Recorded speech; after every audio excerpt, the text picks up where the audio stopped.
Hello everybody. आज के इस वीडियो में हम समझने वाले हैं माइक्रो इकोनॉमिक्स के एक बहुत ही इंपॉर्टेंट टॉपिक के बारे में, जो है आपका मीनिंग ऑफ डिमांड।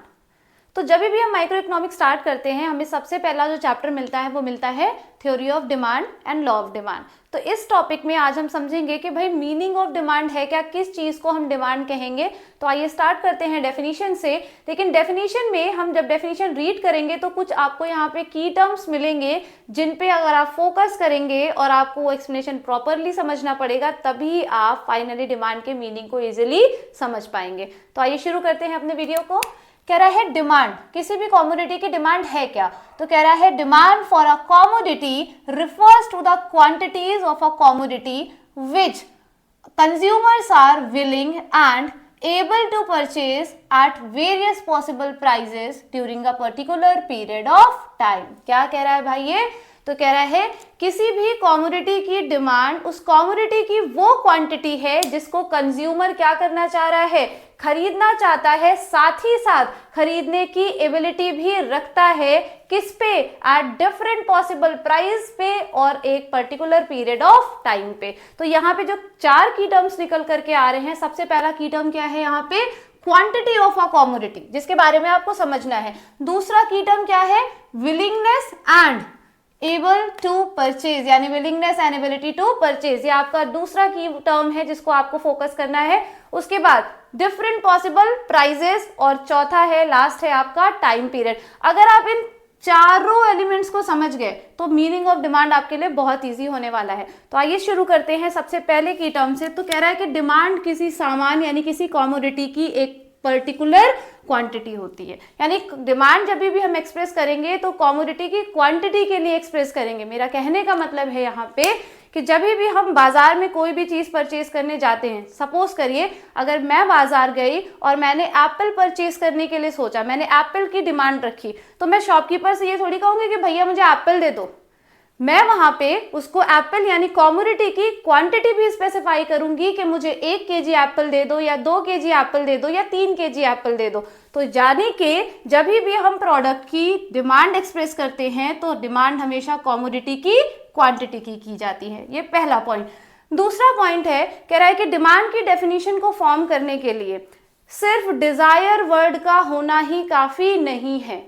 आमतौर पे जब भी हम डिमांड की बात करते हैं कि भाई ये इस बंदे ने इस प्रोडक्ट की डिमांड की, तो हम ये सोच लेते हैं कि यार ये पर्सन इस कॉमोडिटी को खरीदना चाहता है, यानी ये पर्सन इस कॉमोडिटी को परचेज करने की डिजायर रख रहा है। नहीं, सिर्फ डिजायर का होना कभी भी डिमांड की कॉन्सेप्ट को कंप्लीट नहीं करेगा। डिमांड का कंसेप्ट कब पूरा होगा? जब डिजायर के साथ साथ दो बातें और जुड़ी हुई हों। तो ये दो बातें क्या है, आइए देखते हैं। कह रहा है डिजायर के साथ साथ जब एबिलिटी टू परचेज यानी खरीदने की क्षमता, कैपेसिटी टू परचेज आ जाए और एक और चीज जुड़ जाए यानी कि विलिंगनेस टू परचेज, मैं उस सामान को खरीदना भी चाहूं, मैं उस सामान को खरीदने के लिए पैसे देने के लिए भी तैयार हूं। When desired is accompanied by the willingness and ability to purchase, तब जाकर के ये इंटायर प्रोसेस जो है वो डिमांड के कंसेप्ट को बनाने के लिए सफिशिएंट होता है। एक एग्जांपल से समझते हैं इसको।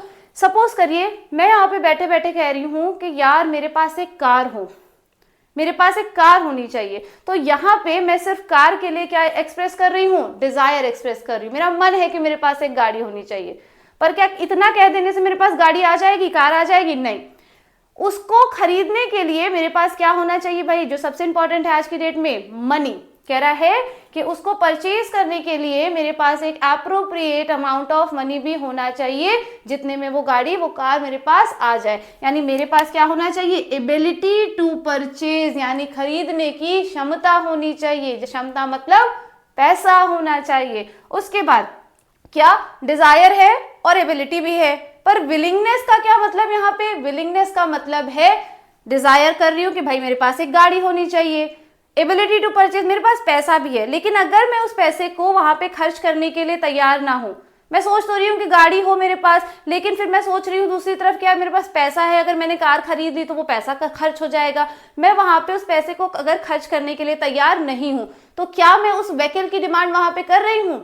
बिल्कुल नहीं।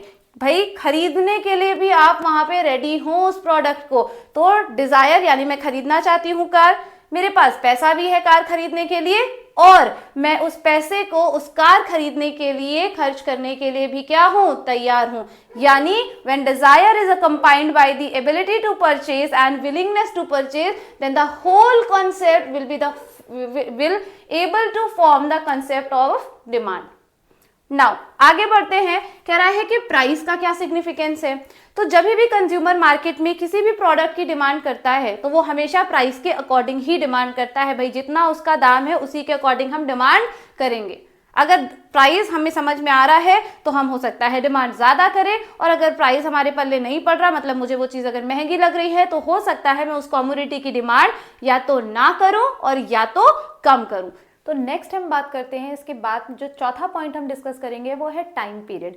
डिमांड की डेफिनेशन में टाइम पीरियड का भी अपना ही एक सिग्निफिकेंस है, क्योंकि जब भी कंज्यूमर मार्केट में किसी भी प्रोडक्ट की, किसी भी कमोडिटी की डिमांड को एक्सप्रेस करता है, डिमांड करता है, तो वहाँ पे एक टाइम पीरियड के अकॉर्डिंग ही डिमांड प्रेजेंट की जाती है। जैसे कि सपोज करिए, एक बहुत ईजी एग्जाम्पल से समझते हैं। अभी समर्स चल रहे हैं अगर, तो समर्स में हम किन चीज़ों की डिमांड करेंगे, हम एसी की डिमांड करेंगे, हम ठंडे चीज़ों की डिमांड करेंगे, लाइक सॉफ्ट ड्रिंक की डिमांड करेंगे, हम कॉटन क्लोथ्स की डिमांड करेंगे। तो इस तरीके की चीज़ों की डिमांड हम करेंगे समर्स के टाइम पे। लेकिन जैसे ही समर्स स्विच होंगे विंटर्स में, जैसे ही विंटर्स आ जाएंगे, तो यहाँ पे एसी की डिमांड की जगह पे हम किसकी डिमांड करेंगे, रूम हीटर्स की डिमांड करेंगे। ठीक है, सॉफ्ट ड्रिंक्स की जगह हम कॉफ़ी की डिमांड करेंगे, कॉटन फैब्रिक की जगह पे हम किसकी डिमांड कर रहे होंगे, हम वुलन क्लोथ्स की डिमांड कर रहे होंगे। तो कह रहा है कि जैसे ही टाइम पीरियड चेंज होगा, कंज्यूमर के थ्रू की जाने वाली डिमांड भी क्या हो जाएगी, चेंज हो जाएगी। यानी जब भी कंज्यूमर डिमांड एक्सप्रेस करता है मार्केट में, तो एक पर्टिकुलर टाइम पीरियड के अकॉर्डिंग ही एक्सप्रेस करता है। ठीक, तो जब भी अब हमें डिमांड की डेफिनेशन बनानी होगी तो हमें कितने पॉइंट्स पे फीचर करना है यहाँ पे, quantity of a commodity, desire and willingness to purchase, ability to purchase, price and time period. अगर हमने इन चारों पॉइंट्स को ऐड कर दिया तो प्रॉपर हमारी डिमांड की डेफिनेशन क्या हो जाएगी, रेडी हो जाएगी। और करके देखते हैं इसको। कह रहा है कि demand for a commodity, it is the quantity of a commodity for which consumer is willing to and able to purchase at different possible prices during a period of time. So किसी भी product की demand जो है उस commodity की वो quantity है जिसको कंज्यूमर खरीदना चाहता है और खरीदने की कैपेसिटी भी रखता है डिफरेंट पॉसिबल प्राइस पे, यानी डिफरेंट प्राइस पे और पर्टिकुलर टाइम पीरियड के अकॉर्डिंग। तो ये कॉन्सेप्ट था किसका, डिमांड का। एक चीज आपको यहाँ पे और ध्यान देनी होगी, किसके कॉन्सेप्ट के बारे में, जो एग्जाम में अक्सर पूछ लिया जाता है, इफेक्टिव डिजायर। कह रहा है कि डिमांड की डेफिनेशन को फॉर्म करने के लिए कभी भी डिजायर सफिशिएंट नहीं है। डिजायर कभी भी डिमांड का कंसेप्ट फॉर्म नहीं करता है। कह रहा है कि डिमांड के कंसेप्ट को फॉर्म करने के लिए डिजायर की जरूरत पड़ती है या फिर इफेक्टिव डिजायर का होना जरूरी है। तो सिर्फ डिजायर होने से काम नहीं चलेगा, इफेक्टिव डिजायर की रिक्वायरमेंट होती है, यानी इफेक्टिव डिजायर होनी चाहिए, तभी ये कॉन्सेप्ट किसका फॉर्म करेगा, डिमांड का। अब डिजायर और इफेक्टिव डिजायर में क्या डिफरेंस है भाई, तो देखो समझते हैं इसको। कोई खास डिफरेंस नहीं है, मतलब खास डिफरेंस तो है बट ऑब्वियस। कह रहा है डिजायर के साथ जब willingness to purchase and ability to purchase, ये दोनों बातें डिजायर के साथ जुड़ जाएंगी तो ये डिजायर आपकी इफेक्टिव डिजायर हो जाएगी, क्योंकि अब इसके साथ विलिंगनेस भी जुड़ी हुई है एंड एबिलिटी पर टू परचेज भी जुड़ा हुआ है। डिजायर कन्वर्ट हो जाएगी किसमें, इफेक्टिव डिजायर में, और फिर यही इफेक्टिव डिजायर आगे चल करके किसका कंसेप्ट फॉर्म करेगी, डिमांड का। सो इस लेक्चर में आज हमने किया है मीनिंग ऑफ डिमांड।